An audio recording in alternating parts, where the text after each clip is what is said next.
Ya, kita mulai lagi. Bisa mengaktifkan on cam-nya siapa saja yang sudah kembali lagi atau stay di mata kuliah teknik pembakaran.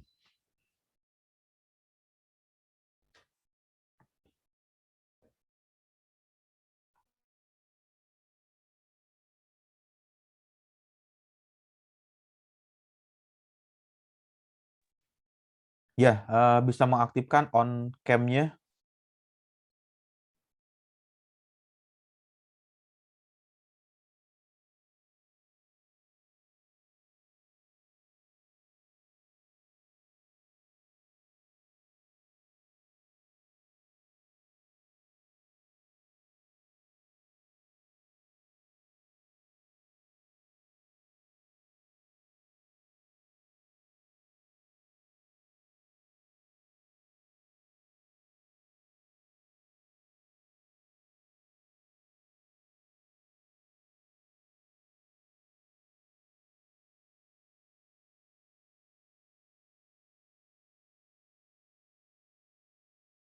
Ya, tampilan share screen di layarnya sudah masuk keluar di layar.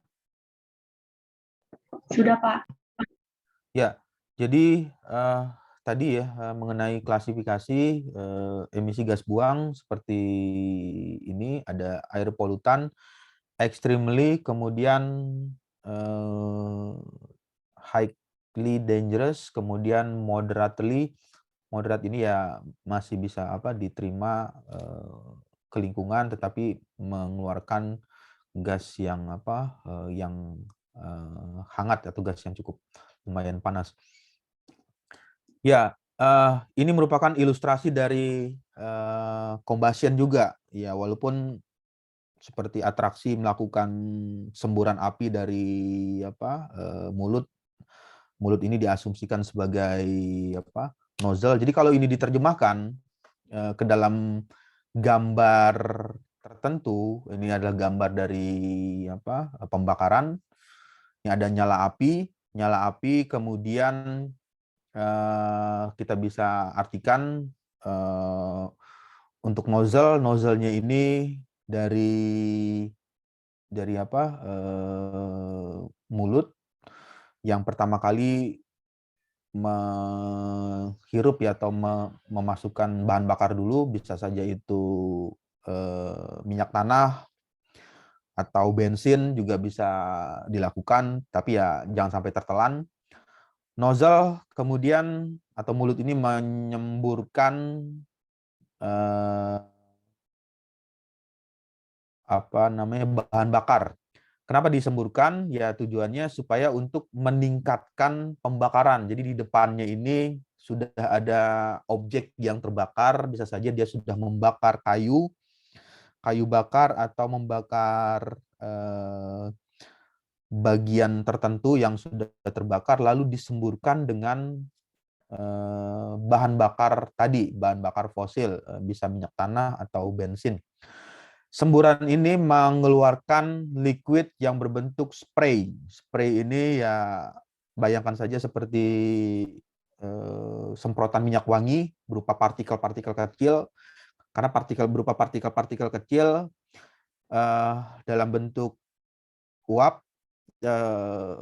yang akhirnya mudah untuk terbakar. Karena dia mudah terbakar, sehingga mampu meningkatkan nyala api. Yang awalnya nyala apinya semula itu hanya sampai sebesar ini, namun ketika ditiupkan semburan yang besar, spray bahan bakar, menghasilkan pembakaran yang melebar. Jadi pembakarannya terjadi lebih besar. Nah, fenomena sederhana inilah yang seringkali di-applied atau diaplikasikan di proses chamber room, ruang bakar. Jadi pada saat menggunakan bahan bakar bensin atau sekarang pertalite ya, atau pertalite atau solar, misalnya untuk kendaraan yang menggunakan bahan bakar bensin atau solar, pertama kali mengisi dulu bahan bakar ke dalam tangki pembakaran. Di dalam tangki pembakaran itu ada tempat untuk berapa liter tangki ini menampung. Misalnya mengisi di pom bensin isi 10 liter atau 15 liter atau 20 liter. Setelah tangki itu dipenuhi oleh bahan bakar, nanti dibuatlah modifikasi atau saluran tertentu untuk menginjeksikan bahan bakar tersebut menjadi liquid spray. Jadi semprotan partikel-partikel bahan bakar sehingga menghasilkan nyala yang awalnya titik nyala apinya kecil menjadi besar, besar seperti ini, menghasilkan berbagai macam model aliran jet, ada Kolmogorov scale, Tyler microscale, fast and free jet microscale, and Kolmogorov scale dengan R too small to from shoot. Nah, karena dia menghasilkan pembesaran nyala api, sehingga meningkatkan atau mampu meningkatkan nilai temperatur. Jadi temperatur tinggi di ruang bakar tersebut, di combustion chamber room tersebut meningkat.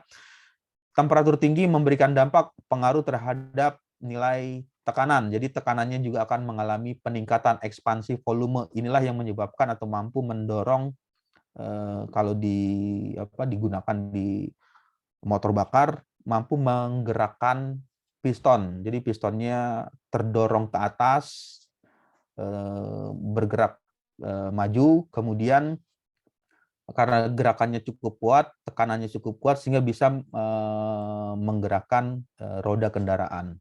Nah, awalnya dari situ idenya, ide awal pengembangannya, lalu dikembangkan ke dalam bidang engineering, bidang keteknikan.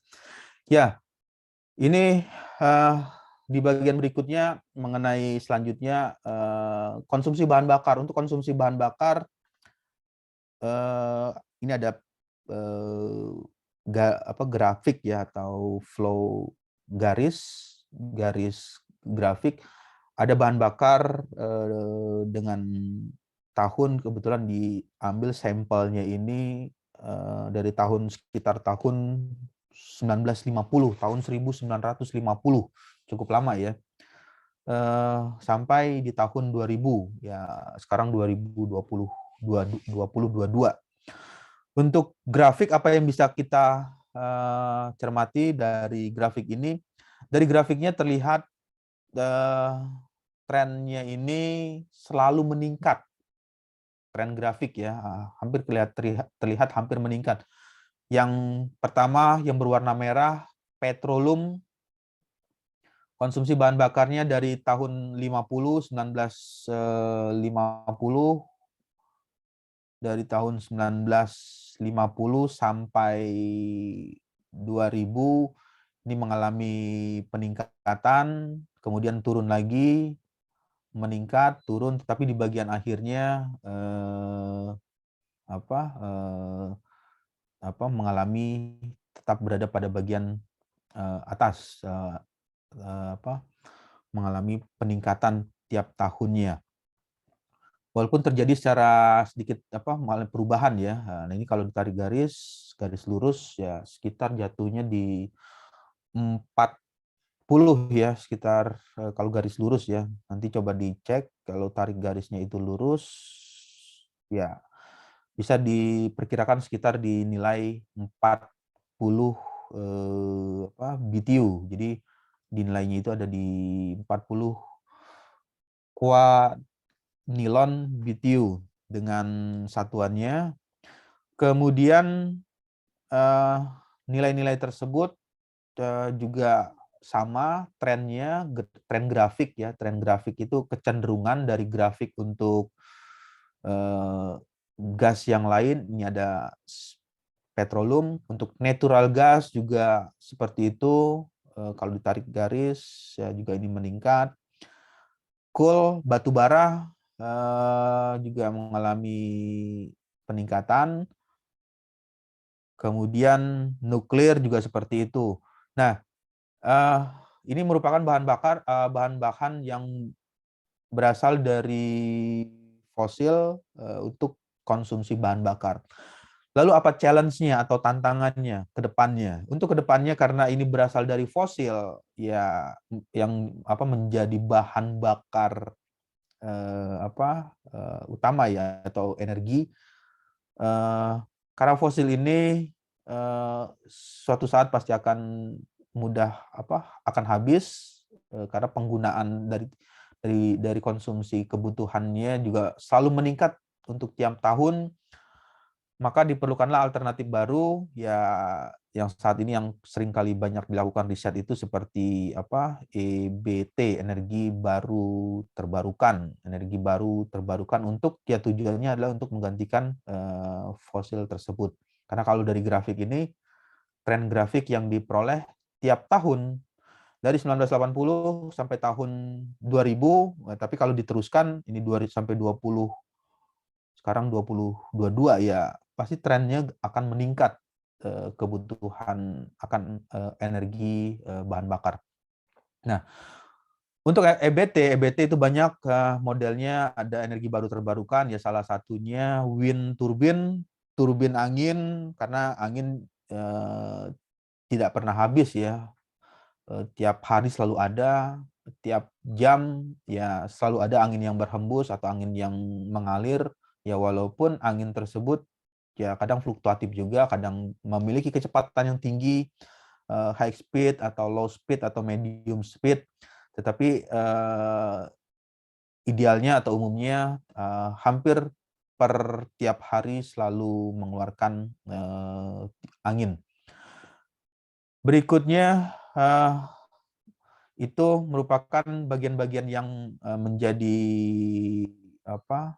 challenge ya buat para insinyur atau engineer di bidang mechanical engineering ya perlu mencari terobosan baru bagaimana mengembangkan berbagai macam riset yang mampu nanti hasilnya menjadi alternatif energi untuk menghasilkan fosil, menggantikan bahan bakar fosil. Ya, di bagian berikutnya ialah teori mengenai segitiga api. Yang pernah dengar atau sudah pernah memahami, ini merupakan teorinya segitiga api. Dikatakan segitiga api itu ya seperti ini, segitiga karena 1, 2, 3, 1, 2, 3. Jadi ada oksigen, ada material, kemudian suhu yang memadai sehingga bisa terjadilah nyala api. Artinya apa? Kalau misalnya suhunya tidak memadai, misalkan menghidupkan api unggun pada temperatur di bawah 0 derajat Celcius, kira-kira apa yang akan terjadi? Ada yang bisa jawab nggak? Misalkan menghidupkan api unggun atau nyala api di bawah temperatur 0 derajat, misalnya di tempat musim salju.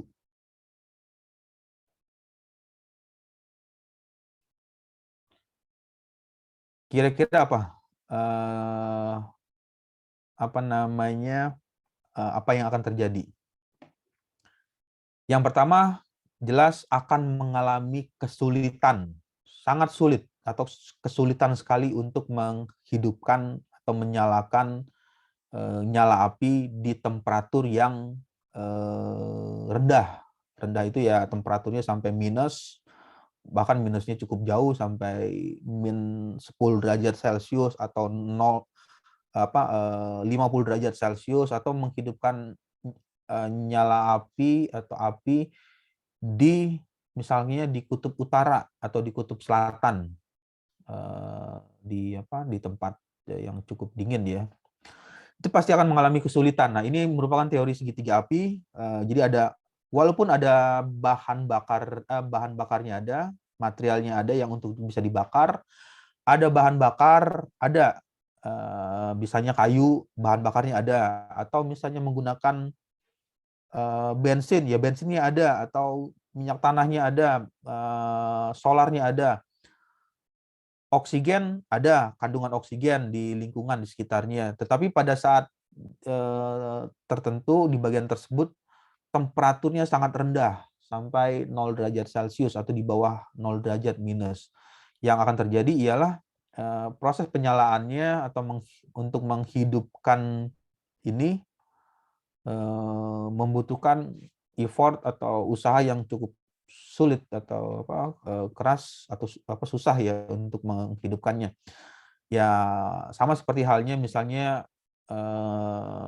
tapi kita sulit ya untuk membedakan karena Indonesia kan 4 iklim ya bukan 4 iklim, maksudnya cuma 2 iklim, musim hujan sama musim kemarau. Tapi kalau di luar negeri itu ada berbagai macam iklim, ada sampai 4. Misalnya ketika masuk ke dalam musim salju. Nah, ini di musim salju ini bagaimana menghidupkan kendaraan bermotor atau kendaraan yang bahan bakar kendaraan itu yang bersumber dari bahan bakar fosil. Umumnya nanti pasti akan mengalami kesulitan ketika dia melakukan starter atau menyalakan kendaraan tersebut, bisa berapa kali, 3, 4, 5 kali untuk bisa memanaskan pembakarannya. Tapi kalau di kita maksudnya di Indonesia ya iklimnya juga tidak terlalu jauh perbedaannya, misalnya musim kemarau dengan hujan, kemarau dan hujan. Untuk menyalakan motor atau mobil pada musim hujan ya cukup masih 1 kali starting ya, starter sudah bisa menyala. Nah, inilah peran dari suhu yang memadai. Jadi suhu ini memberikan pengaruh terhadap ini bagian yang ingin dibakar. Jadi ingat aja proses pembakaran akan terjadi jika ada 3. Jika ada 3 yang perlu diingat, pembakaran akan terjadi jika ada 3. Yang pertama, jika ada bahan bakar, material yang akan terbakar. Yang kedua ada oksigen. Yang ketiga suhu yang memadai. Ada nggak yang pernah mengalami berita atau mendengarkan berita kebakaran rumah terjadi di musim hujan? Pernah nggak ada yang mendapatkan berita di koran atau di TV atau di televisi terjadi kebakaran rumah atau kebakarannya itu tempat tertentu tapi terjadinya di musim hujan?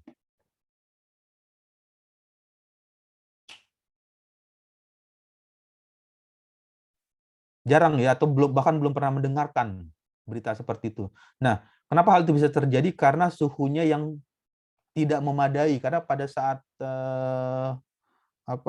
musim hujan atau musim air yang lagi musim hujan ya temperaturnya akan turun, low temperature. Jadi temperatur lingkungan juga rendah sehingga untuk penyalaan dari bahan yang akan terbakar akan mengalami proses yang lebih panjang atau sangat sulit untuk terbakar. Ya, ini merupakan teorema atau teori segitiga api. Material, ada material itu bahan bakar, oksigen, suhu yang memadai, kemudian kalau dituliskan triangle fire atau yang lebih dikenal dengan sebutan segitiga api adalah 3 elemen dasar yang saling berkaitan antara satu elemen dengan elemen yang lainnya. Jadi dinamakan segitiga api karena saling berkaitan. Jadi kalau misalnya hanya ada 2, ini aja ada 2, tetapi ininya nggak ada, oksigennya tidak ada, juga tidak terjadi pembakaran. Kemudian ininya ada, suhunya panas, oksigennya ada, tapi bahan bakarnya tidak ada, ya tidak juga terjadi pembakaran. Kemudian kalau misalnya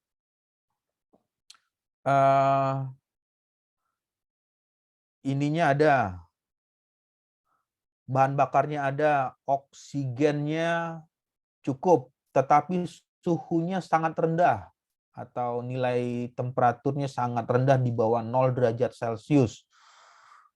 untuk nyala apinya bagaimana yang akan terjadi ya sulit untuk terbakar juga atau bahkan tidak bisa terbakar. Nah, sehingga dirumuskanlah segitiga api, triangle fire, atau yang dikenal dengan sebutan segitiga api,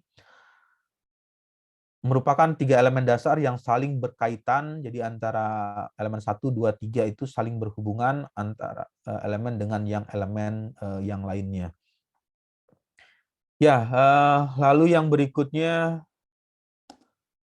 ketiga elemen tersebut kalau dituliskan, yang pertama ada bahan baku. Ini ada bahan bakunya, material. Bahan baku materialnya bahan baku ini bermacam ya, bisa saja nggak hanya kalau diilustrasikan di sini kan berupa kayu, tapi bahan bakunya itu bisa saja berupa materialnya itu dari liquid, cairan, misalnya minyak tanah, bensin, solar, gas, atau bahan yang lain, misalnya kertas, kayu, bahan-bahan yang umumnya mengandung unsur C, karbon ya, nilai karbon, batu bara, itu juga bisa jadi bahan baku untuk elemen tersebut. Lalu suhu yang memadai, ya temperatur lingkungan, berarti ambientnya, temperaturnya cukup mendukung, mensupport untuk bisa memanaskan atau terjadinya proses pembakaran. Lalu yang ketiga adanya nilai O2, nilai oksigen. Kalau misalnya oksigennya ini tidak ada, ya ini juga tidak akan bisa terbakar. Api tidak akan bisa menyala. Kadar atau kandungan oksigen yang mencukupi atau kadar oksigen yang cukup untuk bisa terjadinya proses pembakaran. Ya, sampai sini ada pertanyaan atau ada yang ingin didiskusikan sebelum masuk ke slide berikutnya?